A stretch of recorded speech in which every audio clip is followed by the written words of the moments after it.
Okay, this is part 5 of the interview with Harry Anthony about Columbia University.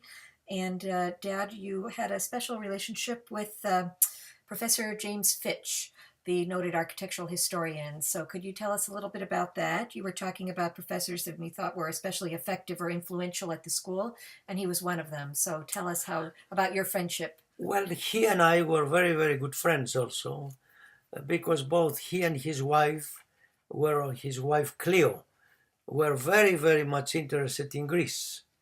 So they wanted to visit Greece, and he comes to me one day and says, "We would like to have somebody who knows more about Greece than we do.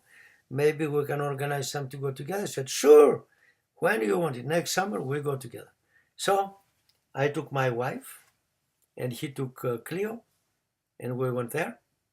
And then we rented a taxi after we visited places in Athens and, all around there, up the Acropolis and so on.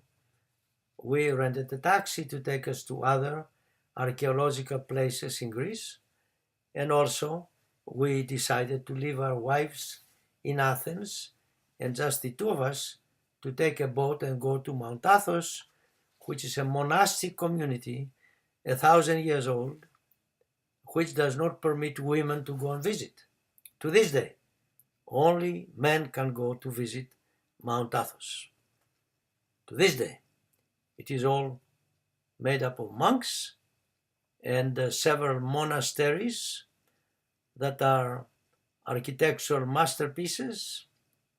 It's a community, a religious community, where just there are strict rules of behavior and life, and he wanted to experience this, so we went, Jim and I, and we visited very thoroughly one of the monasteries, and then we slept the night on the boat, and then the next day we did a lot more visiting, and then we left to come back to Piraeus, which was the port of Athens, and find again our wives.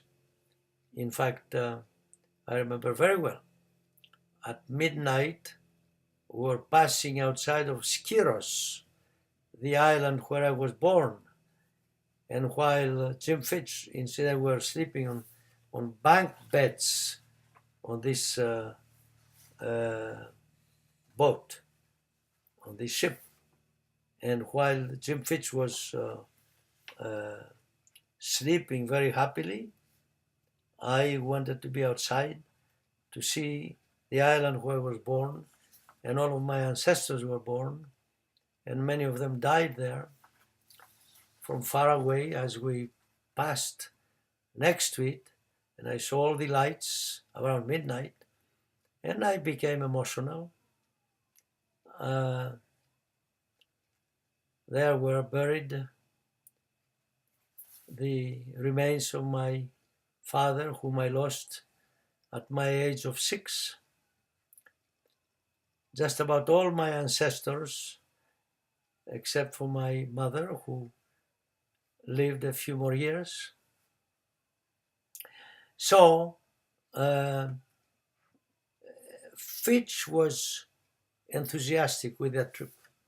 Then we went to Peloponnesus, we visited other places, went to Olympia, and what amazed me, that whenever we went to a place where I thought I would inform them of something, like a stadium in Olympia, or the rhythm of an old church or whatever, Cleo had read so much about these things that she knew more than I did. So I said, well, that was fine, perfect, because they came well prepared. Cleo was a great contributor. In fact, she appears in one of the photographs. If you want to show me the photographs, maybe I can, the photographs that we had here, maybe it's in here. No, it's not. In here I want to show. She appears at the time where the president, I think I'll find it here, yeah, this is it. This is it. Now, Let me show it. yeah, let just a second. Let me just see it again here. Will this show better or this? This. Okay. Now, Cleo, where? You put it. Keep talking and I'll show it. Okay. Cleo Fitch is the lady on the extreme. I know how you She's see it. behind the candles. Behind the candles, okay? Standing up. She was the wife of, put it a little this way to show better. The wife of Professor James Fitch. Next to her is President Kirk, President of Columbia University. Next to him, his wife. And then the person here in the front, you see his head from the back, is Jose Luis Sert, who was at the time the Dean of Design at Harvard University. And there you see Le Corbusier standing up there next to the president, and then some other people around. So during that evening, I was sitting this way, not at the table of the big shots. I was with the other people, all professors who participated. So in any case, that was, we went to a lot of places in Greece. We traveled so much. We rented a taxi and it was much cheaper because just we had to divide in two all our expenses. Jim paid half, I paid half. And we went all over. We ate very well. They were very much interested in Greek food. So it was a successful, very successful vacation within a vacation. Within the vacation to Greece, we took the vacation to archaeological places, including Mount Athos, which I recommend very highly to anybody who goes to Greece, but they have to leave their ladies somewhere else because they are not admitted to Mount Athos.